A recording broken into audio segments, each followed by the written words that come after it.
বিশ্বাস করো, পুরোনো দিনের সেই ওল্ড ফ্রি ফায়ারটাকে সবাই যেমন মিস করে, ঠিক তেমনি ভাবে আমিও তোমাকে অনেক বেশি মিস করি। আমি হয়তো নাইম আলমের মতন এত কিউট না, কিন্তু বিশ্বাস করো, আমি কখনোই গেমিং উইথ জিহাদের মতো তোমার জীবন থেকে হারিয়ে যাব না।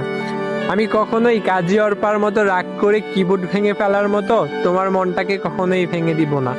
শত অপমানের পরেও আমি রোস্টারের মতো তোমাকে পাওয়ার চ্যালেঞ্জ নিব। আমি মিস্টার ট্রিপোলারের মতো সহজেই তোমার মনে জায়গা করে নিতে চাই। তুমি আমাকে তাড়িয়ে দিলে আমি এলুশনিজ ওয়াইটি অর্থাৎ রিঙ্কু ভাইয়ের মতো বারবার তোমার জীবনে ফিরে আসব।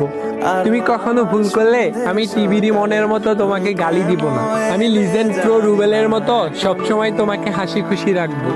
আমি কখনো 2F লোল গেমারের মতো তোমার সাথে মজা করব না। আবার গেমিং উইথ তালহার মতো টিপস অ্যান্ড ট্রিক শিখাবো বলে ধোকা দিব না। তুমি আমাকে কষ্ট দিলে আমি জান্নাত গেমিং এর লাইভে এসে চিল্লাচিল্লি আর কান্না করার মতো তোমার জন্য কান্না করব। আর তুমি আমাকে একটু ভালোবাসা দিলে আমি ইটস কাব্বু ভাইয়ের মতো সারা জীবন তোমার পাশে থেকে যাব। সবশেষে ফ্রি ফায়ার লাভাররা যেমন মিস্টার ট্রিপোলার ভাইয়ের চেহারা দেখার স্বপ্ন দেখে, ঠিক তেমনি ভাবে আমিও তোমাকে পাওয়ার স্বপ্ন দেখে যাব সারা জীবন।